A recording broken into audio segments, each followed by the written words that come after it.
35 টাকা পেঁয়াজ কিনছিলাম, এখন এই পেঁয়াজ হয়ে গেছে 80 টাকা। ইন্ডিয়া পেস্টে যদি ছাড়ে তাহলে অবশ্যই বাজারটা কম, আর ইন্ডিয়া যদি না ছাড়ে বাজারটা আবার পারবে। এখনো ঊর্ধ্বমুখী পেঁয়াজ বাজারে অভিযান, পৌঁছে যাচ্ছে ভারতে আটকে থাকা 165 ট্রাক পেঁয়াজ। সিদ্ধান্ত পাল্টাতে কেন্দ্রে কলকাতা ব্যবসায়ীদের চিঠি। এখন স্থানীয় সরকার নির্বাচন চায় না বড় দলগুলো, জনগণের ভোটাধিকারের কথা বলছে ইসি। তৃণমূল শক্তিতে তৎপর আওয়ামী লীগ। ফেসবুককে ঘোষণা দিয়ে যশোরে বিদেশ ফেরত যুবকের আত্মহত্যা, রংপুরে 2 বোনের মরদেহ উদ্ধার, বাঁকুড়ায় সড়কে প্রাণ গেল 4 জনের। চাকরি ও বিয়ের প্রলোভন দেখিয়ে প্রতারণার নানা ফাঁদ, কোটি টাকা হাতিয়ে নেওয়ার অভিযোগ। রাজধানীতে চক্র ধরার দাবি সিআইডি। আশ্বিনে এসেও উজানের ঢলে উত্তরে ফের বন্যা, 3 জেলার নিম্নাঞ্চল প্লাবিত, রাজধানীর রাস্তায় স্বস্তি পেতে আরও অপেক্ষা 3 বছর। টিকা আসার আগে অর্ধেক বুকিং শেষ, রাশিয়ার করোনা ভ্যাকসিনের পার্শ্ব প্রতিক্রিয়া। দেশে একদিন ব্যবধানে আবারও কমেছে মৃত্যুর সংখ্যা। এবং সিরিজের সম্ভাবনা জাগাচ্ছে শ্রীলঙ্কা, মাঠে অনুশীলন শুরু, মাঠে ফিরবে ফুটবল, মৌসুমের সম্ভাব্য সময় ও গাইডলাইন পেয়ে স্বস্তিতে খেলোয়াড়রা।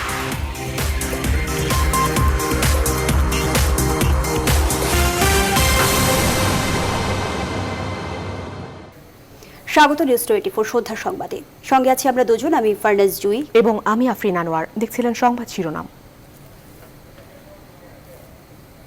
শুরুতেই শোক সংবাদ। হেফাজত ইসলামের আমির আল্লামা শাহ আহমেদ শফী আর নেই। ইন্না লিল্লাহি ওয়া ইন্না ইলাইহি রাজিউন। শুক্রবার সন্ধ্যায় তিনি পুরান ঢাকার গেন্ডারিয়ার আসগর আলী হাসপাতালে শেষ নিঃশ্বাস ত্যাগ করেন।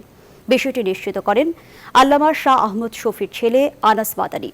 এর আগে আল্লামা শাহ আহমদ শফীকে শুক্রবার বিকেলে এয়ার অ্যাম্বুলেন্সে করে চট্টগ্রাম থেকে ঢাকায় আনা হয়েছে। বৃহস্পতিবার দুপুরে হাটহাজারী মাদ্রাসায় শিক্ষার্থীদের আন্দোলনের মধ্যেই হঠাৎ অসুস্থ হয়ে পড়েন আল্লামা শফী। ওই দিন রাতেই অ্যাম্বুলেন্সে করে তাকে চট্টগ্রাম মেডিকেল কলেজ হাসপাতালে নিয়ে যাওয়া হয়।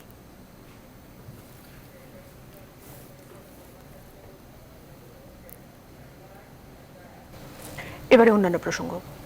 কমছে না পেঁয়াজের দাম। নতুন করে দাম না বাড়লেও এখনো বাড়তি দামেই বিক্রি হচ্ছে পেঁয়াজ। রাজধানীর পাইকারি বাজারে দেশি পেঁয়াজ বিক্রি হচ্ছে 85 টাকা কেজি দরে। তবে চট্টগ্রাম বন্দর দিয়ে চীন, তুরস্ক, মিশর ও মিয়ানমার থেকে প্রায় 57,500 মেট্রিক টন পেঁয়াজ এসেছে। আমদানিকারকরা বলছেন এসব পেঁয়াজ বাজারে আসলে 40 টাকা কেজি দরে বিক্রি করা সম্ভব। অন্যদিকে হঠাৎ রপ্তানি বন্ধ করায় ভারতে আটকা পড়েছে বাংলাদেশের ব্যবসায়ীদের 165 ট্রাক পেঁয়াজ। 4 দিনে এসব পেঁয়াজ নষ্ট হওয়ার পথে। মাহমুদুল হাসান ও নয়ন বড়ুয়া জয়কে সঙ্গে নিয়ে প্লাবন রহমানের রিপোর্ট। এখনো কমেনি পেঁয়াজের ঝাঁজ। রাজধানীর পাইকারি বাজারে দেশি পেঁয়াজ বিক্রি হচ্ছে 85 টাকা কেজিতে। ব্যস্ততম কারণ বাজারের পেঁয়াজের আড়ত, ক্রেতা বিক্রেতার ভিড়ে জমজমাট বাজার হঠাৎ বদলে যায় ভোক্তা অধিকার সংরক্ষণ অধিদপ্তরের অভিযানের খবরে। অর্ধেকেরও বেশি দোকান বন্ধ করে পাইকারেরা লাপাত্তা। চাহিদা যদি কম থাকে তাহলে কিন্তু দাম অটোমেটিক্যালি কমে যাবে। তো এই বিষয়টা আমরা আশা করছি যে খুবই দ্রুত এটা সমাধান হয়ে যাচ্ছে। এমন অবস্থায়ও এক শ্রেণীর ক্রেতারা যেন মরিয়া প্রয়োজনের অতিরিক্ত পেঁয়াজ কিনতে। বিক্রেতারা বলছেন আরও দাম বৃদ্ধির আশায় পেঁয়াজ আটকে রেখেছেন বড় আড়তদাররা। এমন পরিস্থিতিতে বিদেশ থেকে নতুন পেঁয়াজ না আসলে স্থিতিশীল হবে না পেঁয়াজের বাজার। তাদের কাছে পর্যাপ্ত মজুদ আছে, সিন্ডিকেট করে পেঁয়াজের দামটা বাড়াইছে, আর কিছু না। এখানে পেঁয়াজ কিনতে আসছে, একসাথে 30 কেজি পেঁয়াজ কিনে এনেছে। আমদানি কমের কারণে মনে করেন দামটা বাড়ে। বলা হচ্ছে দেশে পেঁয়াজের মজুদ পর্যাপ্ত, এত দাম বাড়ার কথা নয়। আগামী 1 সপ্তাহের মধ্যে চীন, তুরস্ক এবং মিশর থেকে আমদানি করা 57,500 মেট্রিক টন পেঁয়াজ আসছে বাংলাদেশে। 57,479 মেট্রিক টন পেঁয়াজের আমদানি অনুমতিপত্র আমরা ইস্যু করেছি। এটা 7টা দেশ থেকে এই পেঁয়াজগুলো আসবে। এসব পেঁয়াজ বাজারে আসলে 40 টাকা কেজি দরে বিক্রি করা সম্ভব বলে মনে করেন আমদানিকারকরা। সবগুলো আগামী সপ্তাহের ভিতর চলে আসবে, তখন আমাদের 40 টাকা 45 টাকা ভিতরে বিক্রি করতে পারবে। ভারত যদি না দেয় অসুবিধা হবে না।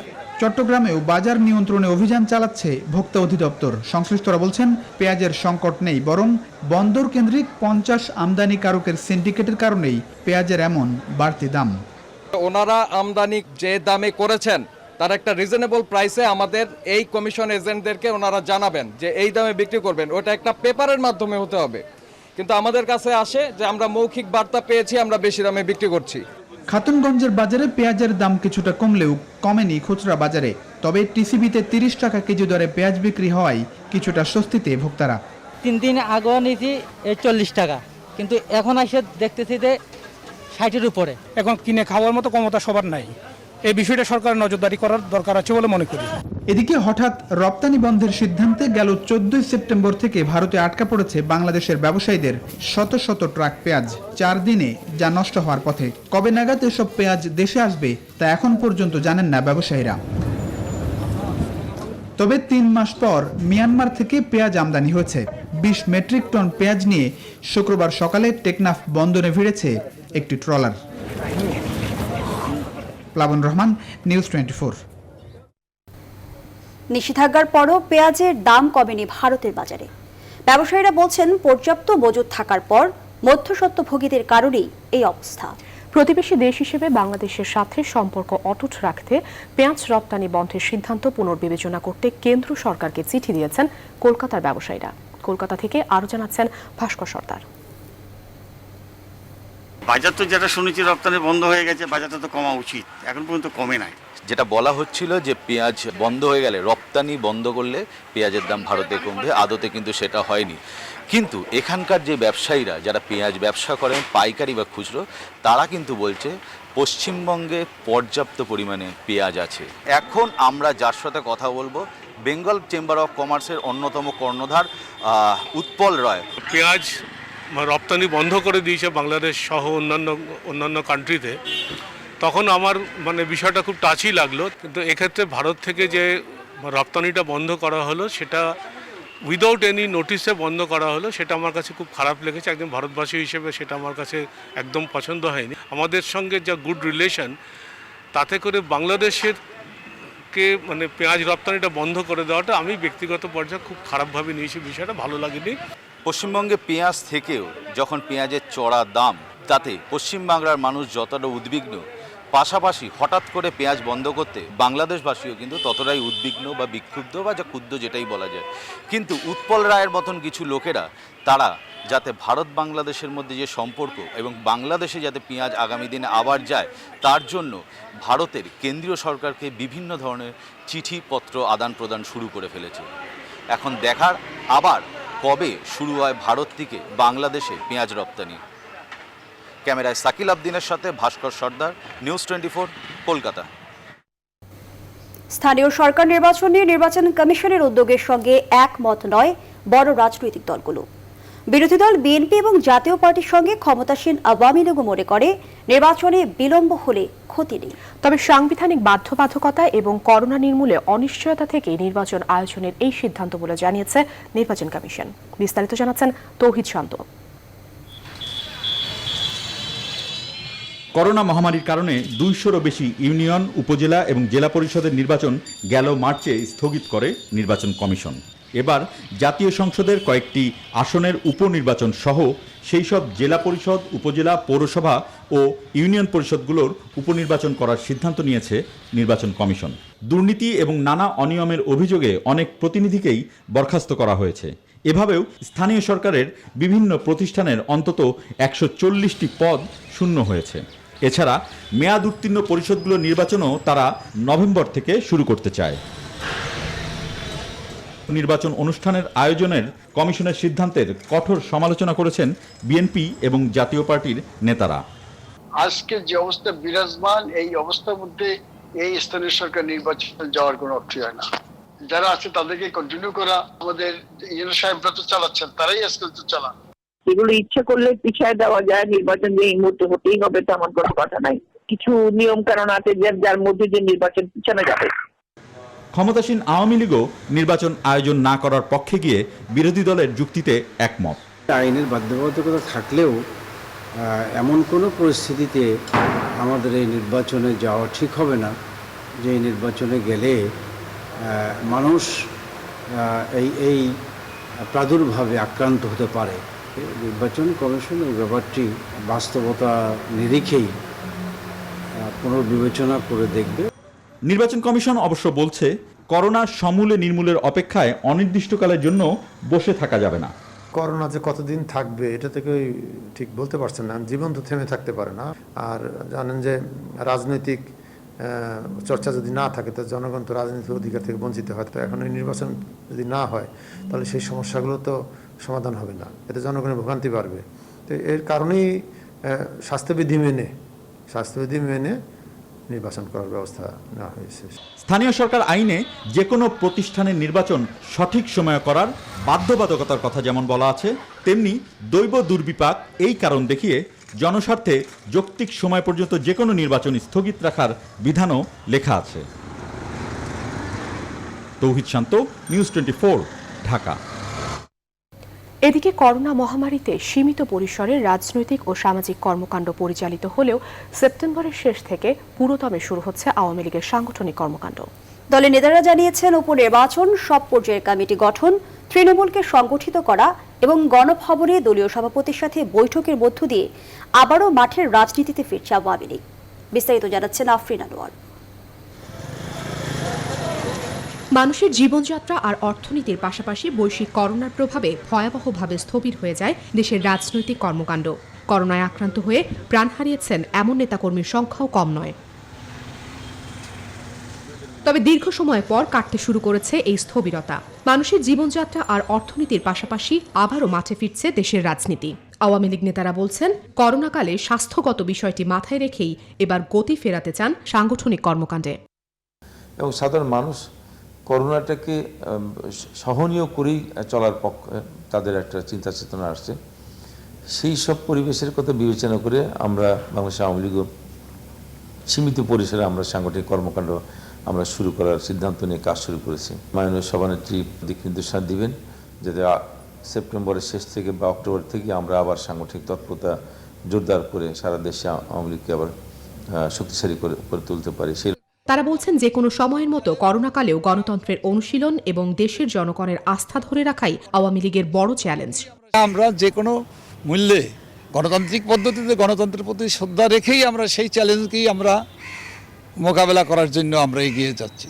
মানে বিষয়টা হলো সব কিছুর ঊর্ধ্বে গণতন্ত্র, সব কিছুর ঊর্ধ্বে দেশের জনগণের আস্থা, সেটাই আমাদের জন্য ধরে রাখাই আমরা মনে করি আমাদের দায়িত্ব, কর্তব্য, এবং তার প্রতি আমরা শ্রদ্ধাশীল। আর সেই লক্ষ্যেই প্রেসিডিয়াম বৈঠক থেকে প্রাপ্ত সভানেত্রীর দিক নির্দেশনা অনুযায়ী কাজ করবেন তারা। আফরিন আনোয়ার, নিউজ 24, ঢাকা। অর্থ মানব পাচারের অভিযোগে কুয়েতে গ্রেপ্তার বাংলাদেশ সংসদ সদস্য কাজী শহীদ ইসলাম পাপুল সহ 9 জনের বিচার শুরু হয়েছে। তাদের বিরুদ্ধে মানব পাচার, অর্থ পাচার, ঘুষ দিয়ে এবং রাষ্ট্রীয় নিরাপত্তা ও হুমকির অভিযোগ আনা হয়েছে বলে কুয়েতের পাবলিক প্রসিকিউশনে বরাতে জানিয়েছে আরবি দৈনিক আল কাবাস ও আল রাই।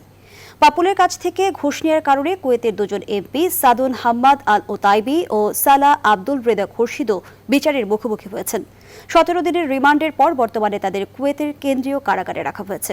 গেল 6 জুন লক্ষ্মীপুর 2 আসনের এই সংসদ সদস্যকে কুয়েতের মুশরিফ এলাকা থেকে গ্রেপ্তার করা হয়।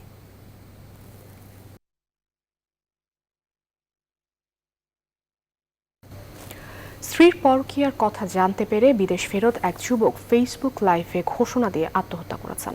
প্রবাসী রফিকুল মৃত্যুর আগে 100 টাকার স্ট্যাম্পে তার মৃত্যুর জন্য দায়ী ব্যক্তিদের নাম লিখে গেছেন। যশোরের শার্শা উপজেলার কাজিরবির গ্রামে এই ঘটনা ঘটে। ঘটনাস্থল থেকে প্রয়োজনীয় আলামত এবং জিজ্ঞাসাবাদের জন্য নিহতের স্ত্রী মনিরাকে আটক করেছে পুলিশ। রিপন হোসেনের তথ্য ছবিতে ডেস্ক রিপোর্ট। আর 10 মিনিট পরে আমি আত্মহত্যা করব, আপনারা প্লিজ দোয়া করবেন। আমি যদি আমার সন্তানটা সুখে থাকে, আমার সন্তানটাকে দেখে মরতে পারি। বুধবার সন্ধ্যায় ফেসবুক লাইভে এসে আত্মহত্যার ঘোষণা দিয়ে বিষ পান করেন মালয়েশিয়া প্রবাসী রফিকুল ইসলাম। পরে স্বজনরা তার নিথর দেহ উদ্ধার করে যশোর মেডিকেল কলেজ হাসপাতালে ভর্তি করেন। চিকিৎসাধীন অবস্থায় বৃহস্পতিবার মৃত্যু হয় রফিকুলের। আমার বালিশের নিচেই 250 টাকার স্ট্যাম্প আছে, এই স্ট্যাম্প নিয়ে এই কজনের নামে মামলা করতে।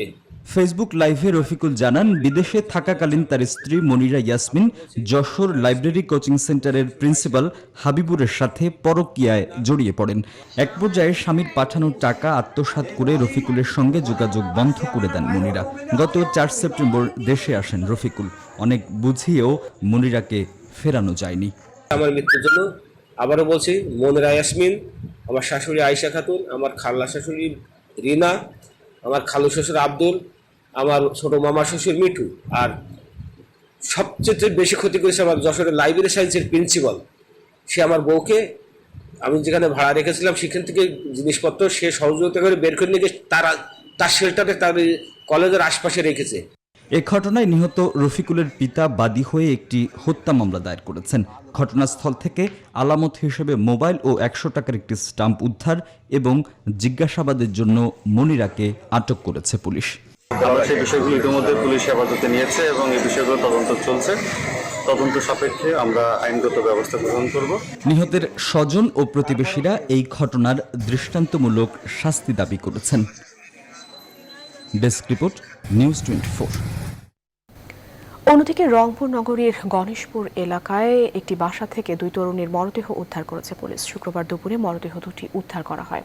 নিহতরা হলেন গণেশপুর এলাকার মুকসিদুল ইসলামের মেয়ে সুমাইয়া আক্তার মিম ও মমিনুল ইসলামের মেয়ে জান্নাতুল মাওয়া।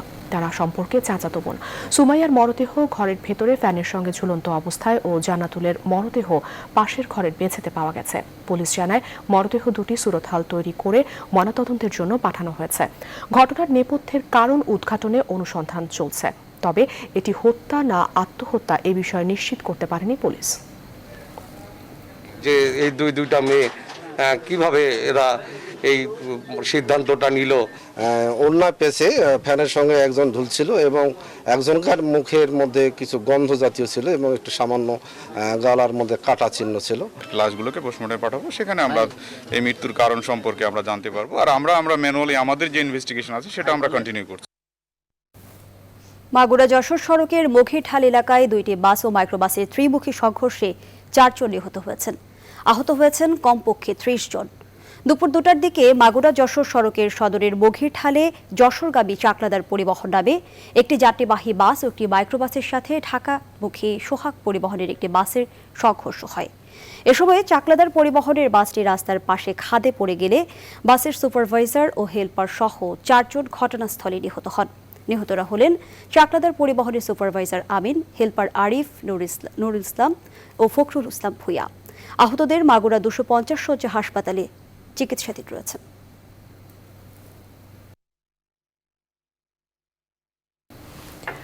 অফার দেখে মনে হবে রাজত্ব ও রাজকন্যা একই সঙ্গে মিলবে।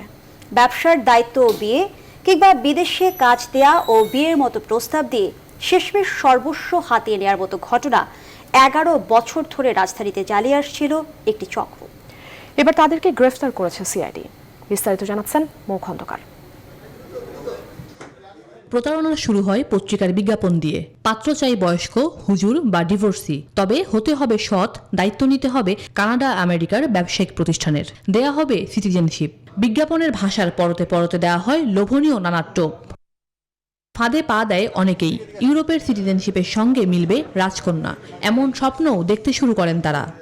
এমন বলতো যে সবকিছুই তোমার নামে আনবো, ঠিক আছে না, এবং এত সুন্দর ব্যবহার করতো যে একজন ধরেন স্ত্রীও এত সুন্দর ব্যবহার করতো না। সপরিবার যদি বিদেশ যেতে চান তাহলে আপনার যাই আমি কিরকম খরচ পড়তে হবে, মাথা পিছু 5 লাখ টাকা খরচ পড়বে, এরকম একটা প্রপোজাল দিল। আমি তাকে টোটাল 16 লাখ টাকা দিচ্ছি। যে আমি যেহেতু ম্যারিড আর উনি বিজনেসে নিয়ে যেতে চাচ্ছেন, তাহলে এটা আমার জন্য বেটার, এজন্য আমি রাজি হয়ে ওনাদের সাথে কন্ট্যাক্ট করি। তবে শেষ রক্ষা হলো না এই প্রতারক চক্রের। প্রতারক চক্রের মূল হোতা সাদিয়া জাহান গ্রেফতার হলো সিআইডির জালে। সিআইডি বলছে আটক সাদিয়া জাহান দীর্ঘ 11 বছর ধরে মানুষের সঙ্গে এমন প্রতারণা করে আসছিল। এরই মধ্যে চক্রটি হাতিয়ে নিয়েছে 25 কোটি টাকারও বেশি। জব্দ করা হয়েছে বিপুল পরিমাণে সিম কার্ড, ব্যাংকের চেক সহ নানা সরঞ্জামাদি। কোটি টাকার উপরে এখনই আমরা সন্ধান পেয়েছি। আমরা যেটা করব যে আসলে মানি লন্ডারিং এর যে 27 ধরনের প্রেডিকেট অফেন্স, তার মধ্যে একটা আছে প্রতারণা। তো এই প্রতারণা থেকে উদ্ভূত অর্থ যদি ব্যাংকে থেকে থাকে, তাহলে এইটা পরবর্তীতে এগুলো জব্দ করার যে প্রক্রিয়াগুলো আছে মানি লন্ডারিং আইনে, সেক্ষেত্রে সেটাও আমাদের যাওয়ার সুযোগ আছে। পত্রিকা বা অনলাইনে এমন বিজ্ঞাপন দিয়ে যেন আর কেউ প্রতারণা করতে না পারে, সেই জন্য নজরদারি বাড়ানো হয়েছে বলেও জানিয়েছে সিআইডি। তবে এক্ষেত্রে সচেতন হওয়ার আহ্বানও জানান তারা। বাংলা শিক্ষক হিসেবে মৌ খন্দকার, নিউজ 24, ঢাকা। মধ্য শরতে দেশের উত্তরাঞ্চলে দেখা দিয়েছে বন্যা। টানা বৃষ্টি ও উজানের ঢলে কুড়িগ্রামে ধরলা ও লালমনিরহাটে তিস্তার পানি বৃদ্ধি পেয়েছে। এতে নতুন করে প্লাবিত হয়েছে নদী তীরবর্তী নিম্নাঞ্চল। পানিবন্দী হয়ে পড়েছে কয়েক হাজার মানুষ। কয়েক হাজার হেক্টর জমির ফসল পানিতে তলিয়ে গেছে। চতুর্থ দফা বন্যার কবলে পড়ে দিশেহারা নদী তীরবর্তী লাখো মানুষ। প্রতিনিধিদের তথ্য ছবিতে ডেস্ক রিপোর্ট। কুড়িগ্রামে ধওলা নদীর পানি বৃদ্ধির ফলে নতুন করে কুড়িগ্রাম সদর, রাজারহাট, ফুলবাড়ী এবং উলিপুর উপজেলার প্রায় অর্ধশতাধিক চর প্লাবিত হয়েছে। এসব এলাকার 2104 হেক্টর জমির ফসল পানিতে তলিয়ে গেছে। পানিবন্দী হয়ে পড়েছে এখানকার 40,000 মানুষ। ঘর বাড়ি জল বানাইছে, ওয়া খেয়া গেলে পিছনে বামো কোটাই টেহা বামো কোটাই আবাদ তো কর্মকি আবাদ কৃষি যা করছি তাদের সমস্ত ক্ষয়ক্ষতি হয়। চলাফেরা কি করবে? চলাফেরা লোকে ছোট লোকে বাদ দেন চলাফেরা করতে। এখন এত টাকা পয়সা খরচ করে আবাদ করার পর এখন তো বন্যা আসি পানিতে সবগুলো ডুবে গেছে। এদিকে কুড়িগ্রাম সদর উপজেলার সাবডোর বন্যা নিয়ন্ত্রণ বাঁধের 30 মিটার অংশ ভেঙে অন্তত 20টি গ্রাম নতুন করে প্লাবিত হয়েছে। একই চিত্র লালমনিরহাটেরও। ভারী বর্ষণ আর উজানের ঢলে তিস্তা নদীর পানি বৃদ্ধি পেলেও বিপদসীমার নিচ দিয়ে প্রবাহিত হচ্ছে। এতে নতুন করে প্লাবিত হয়েছে রাজপুর, চরকালমাটি, কুলাঘাট সহ বিভিন্ন ইউনিয়ন। ছাওয়া পোয়া ধরে যত যন্ত্রণা হয়ে গেছে, চুলিয়ে টুলিয়ে কয়েক নলকূপ ব্যাপার ডুবি গেছে। বন্যাটা বেশি, আমরা বেড়ান করার আমার অসুবিধা হচ্ছে, কেউ দেখে না। এদিকে পাহাড়ি ঢলে শেরপুর জেলার সীমান্তবর্তী ঝিনাইগাতি উপজেলার মহানসী নদীর পানি বৃদ্ধি পেয়ে উপজেলা পরিষদ চত্বর সহ ঝিনাইগাতি সদর ইউনিয়ন, মালিঝিকান্দা, হাতিবান্ধা ও গৌরীপীর ইউনিয়নের আংশিক এলাকা প্লাবিত হয়েছে। Desk report, news 24। রাজধানীর রাস্তায় স্বস্তি পেতে আরও অন্তত 3 বছর অপেক্ষা করতে হবে ঢাকাবাসীকে। এলিভেটেড এক্সপ্রেসওয়ে, মেট্রো রেল এবং বিআরটি রাজধানীর এই 3 মেগা প্রকল্প শেষ হতে আরও সময় লাগতে পারে 2023 সাল পর্যন্ত। আর তখন ঢাকার যাত্রীদের দুর্ভোগ কমবে বলে মনে করছেন প্রকল্প সংশ্লিষ্টরা। তবে বিশ্লেষকরা বলছেন বাসকে গুরুত্ব না দিলে এসব মেগা প্রকল্পেও খুব বেশি কাজে আসবে না। দাবন রহমানের রিপোর্টে বিস্তারিত। ঢাকা এলিভেটেড এক্সপ্রেসওয়ে রাজধানীর বিমানবন্দর থেকে বনানী মগবাজার হয়ে এই উড়াল সড়ক যাবে ঢাকা চট্টগ্রাম মহাসড়কের কুতুবখালী পর্যন্ত। প্রথমে 2018 সাল, পরে 2022 সালের টার্গেট থাকলেও এখন প্রকল্প শেষের নতুন লক্ষ্যমাত্রা 2023 সালের জুন। আমরা সেই লক্ষ্যে আগাচ্ছি। আশা করা যায় আমাদের প্রজেক্ট যেটা ঢাকা এলিভেটেড এক্সপ্রেসওয়ে, এটা আমরা ইনশাল্লাহ 2023 জুনে সম্পন্ন করতে পারব। গাজীপুর থেকে ঢাকার বিমানবন্দর পর্যন্ত চলছে বাস র্যাপিড ট্রানজিট বিআরটি প্রকল্পের কাজ। বাসের জন্য আলাদা 20 কিলোমিটার দীর্ঘ লেন তৈরির প্রকল্প এই বিআরটি। 2016, 2018, 2020 3 দফা লক্ষ্যমাত্রা বাড়িয়েও শেষ হয়নি কাজ। এখন টার্গেট 2022 সালের এপ্রিল। আমাদের 22 জুন পর্যন্ত আমাদের প্রজেক্টের বৃদ্ধি আছে, টাইম মেয়াদ বৃদ্ধি আছে, আশা করি 22 শেষ হয়ে যাবে। বাস্তবায়নের কাছাকাছি রাজধানীর আরেক গুরুত্বপূর্ণ মেগা প্রকল্প মেট্রো রেল। উত্তরা থেকে মতিঝিল 20 কিলোমিটার দীর্ঘ পথে রেল চলার লক্ষ্য 2021 সালের 16 ডিসেম্বর। কিন্তু করোনার থাবায় সে লক্ষ্যও একরকম পূরণ করা অসম্ভব। প্রকল্পের অগ্রগতি মাত্র 50 ভাগ। কোনো কারণে পরিস্থিতি আরো খারাপের দিকে যায়, সেই ক্ষেত্রে আমাদের জন্য বড় চ্যালেঞ্জ হয়ে দেখা দেবে। এসব প্রকল্প বাস্তবায়ন করতে গিয়ে অসহনীয় দুর্ভোগে ঢাকাবাসী। তবে 2022-23 সালের মধ্যে প্রকল্পগুলো শেষ হলে স্বস্তি আসবে বলে মত প্রকল্পকর্তাদের। 100% ট্রাফিক সরানো হয়তো সম্ভব হবে না, তবে অনেকটা মানুষ অনেকটাই স্বস্তি পাবে হয়তো, আশা করা যায়। তবে এই গণপরিবহন বিশেষজ্ঞ বলছেন, ঢাকায় যাত্রী চলাচলে বাসের চাহিদাই সবচেয়ে বেশি। সেই বাসকে ইচ্ছে মতো চলতে দিয়ে মেগা প্রকল্পেও সফল পাওয়া কঠিন। পিরামিডের বটমে কিন্তু আছে অর্ডিনারি বাস, একে উপেক্ষা করে আমি যদি অ্যাপেক্সে চলে যাই, ফাউন্ডেশনটা কিন্তু দুর্বল থাকবে।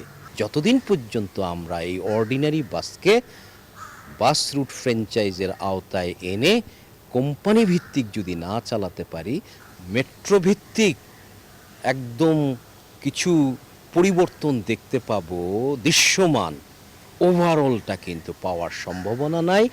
2035 সাল নাগাদ ঢাকায় 5টি মেট্রো রেল এবং 2টি বিআরটি প্রকল্প বাস্তবায়নের লক্ষ্য সরকারের। জায়গার এক সমীক্ষা বলছে 2025 সাল নাগাদ ঢাকায় নাকি 59% যাত্রী চলাচল করবে বাস মিনিবাসে। 2035 সাল নাগাদ যা দাঁড়াবে 57%। আর তাই বিশ্লেষকরা বলছেন, বাসকে শৃঙ্খলায় আনতে না পারলে কোটি কোটি টাকার এসব প্রকল্প বাস্তবায়নেও ঢাকায় স্বস্তি ফেরানো কঠিন। আর তাই বাসকে নিয়ন্ত্রণে আনতে সরকারকে এখন থেকেই কঠোর হওয়ার তাগিদ তাদের। প্লাবন রহমান, নিউজ 24, কারওয়ান বাজার, ঢাকা। এবার দেশের করোনা পরিস্থিতি। দেশে করোনা ভাইরাসে আক্রান্ত হয়ে একদিনে আরও 22 জনের মৃত্যু হয়েছে। এ নিয়ে মৃতের সংখ্যা বেড়ে দাঁড়িয়েছে 4881 জনে। 24 ঘন্টায় নতুন রোগী শনাক্ত হয়েছে 1541 জন।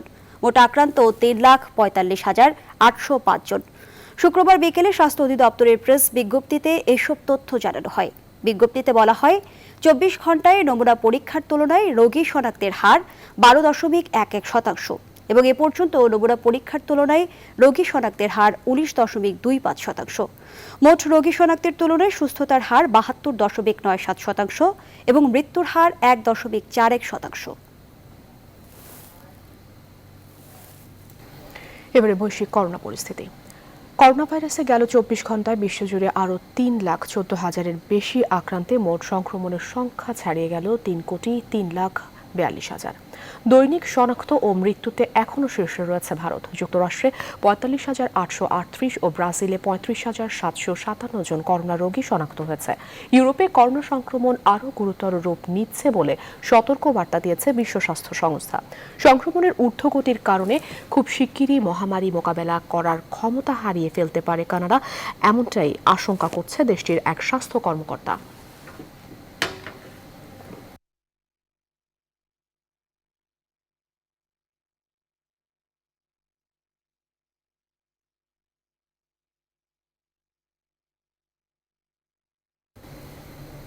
করোনার টিকা আসার আগে অর্ধেক বরাদ্দ দিয়ে রেখেছে ধনী দেশগুলো, আর বাজারে ভ্যাকসিন আনতে যখন মরিয়া প্রস্তুতকারী প্রতিষ্ঠানগুলো, তখন নিরাপদ ভ্যাকসিন নিয়ে দেখা দিয়েছে উৎকণ্ঠা। এবার রাশিয়ার ভ্যাকসিনে দেখা দিয়েছে পার্শ্ব প্রতিক্রিয়া। এদিকে মডার্না এবং ফাইজার তাদের ভ্যাকসিনের ব্লুপ্রিন্ট প্রকাশ করেছে। মাসুদ রানার ডেস্ক রিপোর্টে বিস্তারিত। করোনা প্রতিষেধক এখনো বাজারে আসেনি, অথচ এরই মধ্যে বুকিং হয়ে গেছে অর্ধেকের মতো টিকার ডোজ। বিশ্বের ধনী দেশগুলো মোটা অঙ্কের টাকা দিয়ে এই বরাদ্দ দিয়ে রেখেছে। সম্প্রতি অক্সফামের এক সমীক্ষায় এমন তথ্য উঠে আসে।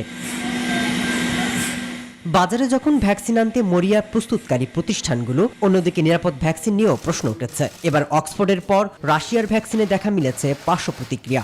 বলা হয়েছে, রাশিয়ার টিকা প্রয়োগের পর প্রায় 14% স্বেচ্ছাসেবী পার্শ্ব প্রতিক্রিয়ায় ভুগছেন। এ অবস্থায় ভারতে 10 কোটি ডোজ ভ্যাকসিন সরবরাহের কথা জানিয়েছেন রাশিয়া, আর আগামী নভেম্বর থেকেই তারা ভারতে টিকা সরবরাহ করতে পারবেন বলে জানিয়েছেন। বিশ্বের প্রথম কোম্পানি হিসেবে করোনা ভ্যাকসিনে নীল নকশা প্রকাশ করেছে মডার্না এবং মার্কিন কোম্পানি ফাইজার। বৃহস্পতিবার কোম্পানি দুটি তাদের সম্ভাব্য করোনা ভ্যাকসিনের ব্লুপ্রিন্ট প্রকাশ করে। মাসুদ রানা, নিউজ 24। এবারে নিউজ 24 স্পোর্টস।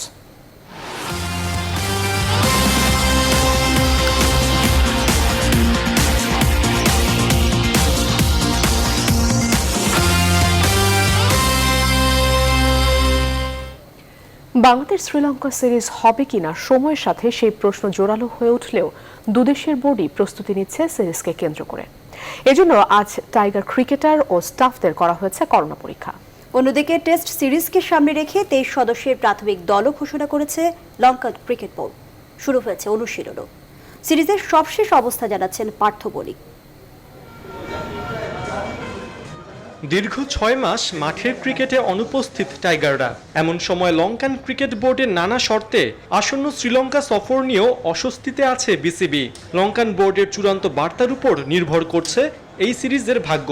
তবে অবস্থা যাই হোক, এখনই সফরের ব্যাপারে উপসংহার টানছে না কোনো পক্ষ। তাই সিরিজকে সামনে রেখে দ্বিতীয় দফায় শুক্রবার করোনা পরীক্ষা হয়েছে বাংলাদেশ দলের ক্রিকেটার ও স্টাফদের। এদিকে শ্রীলঙ্কা বোর্ড সভাপতি, সেক্রেটারি ও প্রধান নির্বাহীকে কেন্দ্র করে গঠিত ডেলিগেশন টিম দেখা করেছে প্রেসিডেন্সিয়াল টাস্ক ফোর্সের চেয়ারম্যান ও আর্মি কমান্ডার শাভেন্দ্র সিলভার সাথে, যিনি কিনা দেশটির কোভিড-19 টাস্ক ফোর্স কমিটিরও প্রধান। লক্ষ্য টাইগারদের কোয়ারেন্টিনের সময়সীমা, অনুশীলন সুবিধা সহ আনুষঙ্গিক নানা বিষয় নিয়ে দেন দরবার। Lankan board CEO Ashley de Silva জানিয়েছেন, আর্মি কমান্ডার কয়েকদিনের মধ্যেই প্রস্তাবনাগুলো নিয়ে তাদের ফিরতি জবাব দেবেন। কোয়ারেন্টিন নিয়ে সময় অপচয় হলেও সফর পেছানোর কোনো চিন্তা ভাবনা নেই বলে জানিয়েছেন অ্যাশলে, কেননা এরই মধ্যে চার্টার্ড ফ্লাইট সহ অন্যান্য বুকিং সম্পন্ন করেছে বিসিবি। অন্যদিকে বাংলাদেশ সিরিজকে সামনে রেখে ঘোষণা করা হয়েছে শ্রীলঙ্কার 23 সদস্যের প্রাথমিক স্কোয়াড। কলম্বোর প্রেমাদাসায় কোচ মিকি আর্থারের তত্ত্বাবধানে শুরু হয়েছে অনুশীলনও। ট্যুরের অনিশ্চয়তা কাটলেই দলের সদস্য সংখ্যা কমিয়ে আনা হবে 15-তে। শ্রীলঙ্কা গণমাধ্যমের খবর, পুরো সফরে পেসারদের সুবিধা দিতে তৈরি করা হচ্ছে সুইমিং উইকেট। পার্থ বণিক, নিউজ 24। নির্বাচনী আমেজের মাঝে মৌসুমের সম্ভাব্য সময় ও গাইডলাইন সম্পর্কে ধারণা দেয় স্বস্তি ফিরেছে ফুটবলারদের মাঝে। দীর্ঘদিন পর মাঠে ফুটবল ফেরার খবরে খুশি ক্লাব কর্তারাও। তবে ফুটবলারদের দাবি তাদের পারিশ্রমিক যেন কম কাটছাট করা হয়। নির্বাচনের পর নতুন কমিটি জমজমাট এক ফুটবল লীগ উপহার দিতে পারবে এমনটা আশা করছেন সকলেই। বিস্তারিত রিপোর্টে। বাফুফেতে এখন পুরোপুরি নির্বাচনী আমেজ। এই আমেজ শুরুর আগে লিগের ভবিষ্যৎ নির্ধারণে 2 দফায় ক্লাব ও ফুটবলারদের সঙ্গে বসেছিল লীগ কমিটি। সেসব বৈঠকের পর বেশ কিছুদিন বিষয়টি নিয়ে নিশ্চুপ ছিল কর্তারা। তবে গত বৃহস্পতিবার লীগ কমিটির সভা শেষে জানানো হয় চলতি বছরই মৌসুম শুরুর পরিকল্পনা নিয়েছে তারা। বিষয়টিকে ইতিবাচক হিসেবে দেখছেন ক্লাব কর্তা ও ফুটবলাররা। এবার সিজন শুরুর একটা সম্ভাব্য তারিখ নির্ধারণ করা হয়েছে, যেটা আমাদেরকে আশ্বস্ত করছে যে অন্তত ফুটবল মাঠে ফিরছে। এটা একটা ফুটবল প্রেমীদের জন্য একটা সুসংবাদ। পাশাপাশি গত সিজনের ন্যায় এবারও বিদেশি খেলার সংখ্যা অপরিবর্তিত রাখা হয়েছে। আমি মনে করি এটাও একটা ইতিবাচক সিদ্ধান্ত।